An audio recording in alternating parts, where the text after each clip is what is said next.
Bonsoir mesdames et messieurs et bienvenue sur le plateau de Compte Complet, l'émission qui examine le baseball sous toutes ses coutures. Ici Camille Péala en présence de notre monsieur baseball, Sam Bailey Springer. Ce sont les Cardinals de Saint-Louis qui accueilleront les Red Sox de Boston ce soir pour la troisième manche de la série mondiale et qui est égale en ce moment 1-1. C'est un avantage pour les Cardinals ce soir car sur les 32 derniers matchs, ils en ont remporté 26 à la maison.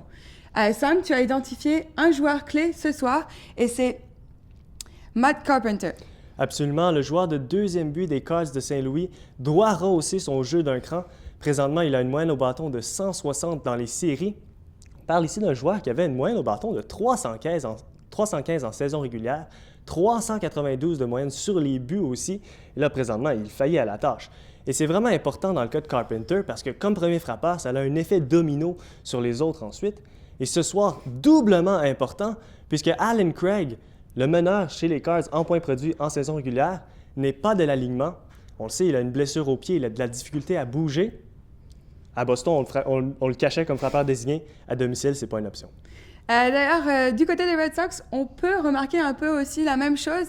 David Ortiz devra jouer au premier but ce soir. Oui, David Ortiz, c'est seulement la 25e fois dans les 5 dernières années qu'il va être sur le terrain en défensive. Alors bon, c'est pas une grosse décision pour John Farrell.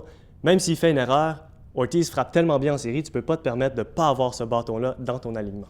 La stat du jour, c'est, elle parle de Jake Peavy et elle est de 8,31. Absolument, c'est sa moyenne de points mérités dans ses 8 manches lancées présentement. Si les Cards réussissent à le sortir tôt de la rencontre, ça va être un avantage puisque les Red Sox vont utiliser des releveurs et ça va être bon pour les Cards. On se revoit tout à l'heure et on vous souhaite un bon match. Bonsoir mesdames et messieurs, de retour sur le plateau de Compte Complet, l'émission qui examine le baseball sous toutes ses coutures. Ici Camille Péala en présence de notre monsieur baseball, Sam Bailey Springer. Quel match avons-nous eu ce soir? Qu'est-ce que c'était beau à voir les Red Sox contre les Cardinals?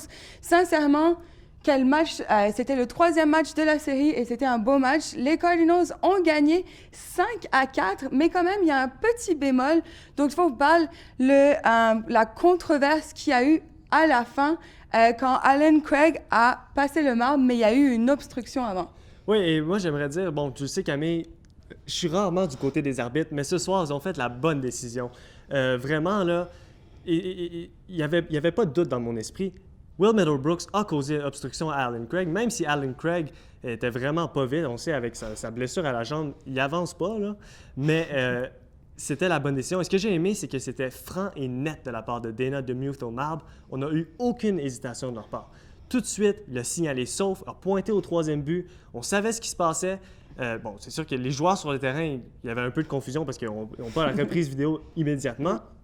Mais j'ai adoré le fait que c'était avec tellement d'assurance comme décision. Et c'est ça qu'on demande des arbitres. C'est qu'il n'y a pas peur de prendre une décision, de prendre une décision rapidement. Et dans ce cas-là, ça rend la chose plus facile.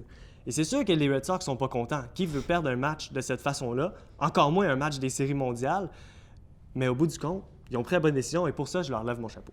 À notre habitude, la leçon du jour est un peu plus tard, mais vu ce qui s'est passé ce soir et vu le point qu'on vient de faire, on va en parler directement. Et Sam, qu'est-ce que tu vas nous donner comme leçon du jour par rapport à cette action? La leçon du jour, il ne faut pas forcer le jeu quand il n'y a pas de jeu à forcer. Là, il faut dire, Dustin Pedroia venait de sauver le match pour les Red Sox de Boston, un jeu spectaculaire, lance au marbre. Là, le seul travail de Jared Saltalamacchia au marbre, s'assurer que le point ne rentre pas. Il l'a fait, il y a 2 retraits. Après ça, tu mets la balle dans ta poche, tu donnes une chance à Koji Uehara de sortir de la manche. Il y a 2 retraits. On s'entend que Uehara, c'est un des meilleurs releveurs au baseball. D'après moi, il aurait été capable de s'en sortir. Non, à la place que Saltalamacchia a fait, il décide de forcer l'issue. Il va aller essayer d'aller chercher un retrait, faire le jeu spectaculaire. Et qu'est-ce qui arrive? Ce qui arrive toujours quand tu essaies de faire le jeu spectaculaire quand il n'y a pas lieu.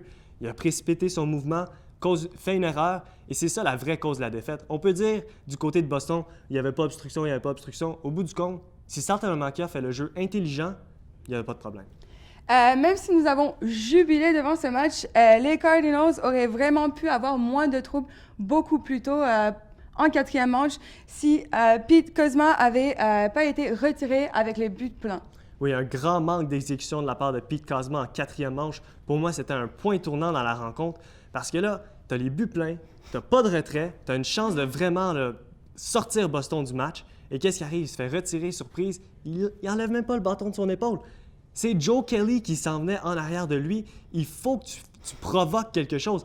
Ils ont donné la clé de sortie à Jake Peavy. Il l'a pris, il a ouvert la porte et c'était fini. Alors que franchement, là, sur une glissante au coin extérieur, tout ce que Kozma a besoin de faire, c'est juste sortir les mains. Au pire, aller, il frappe une fausse balle, mais il faut que tu forces l'issue. Tout à l'heure, je disais qu'il ne faut pas forcer l'issue quand il n'y a pas d'issue à forcer, mais là, c'était le cas. Là, il fallait le faire parce que faut que tu prennes en compte la situation. Le lanceur s'en vient après, c'est pratiquement un retrait assuré. Et là, après ça, tu as 2 retraits, c'est pas mal plus difficile de faire un jeu. Alors pour moi, vraiment, ça, c'était un gros moment de la part des Cardinals qu'ils ont raté. On a hâte au 4e match. Vous pouvez nous retrouver sur Twitter avec le mot-clé compte complet. On vous souhaite une bonne soirée et à très bientôt.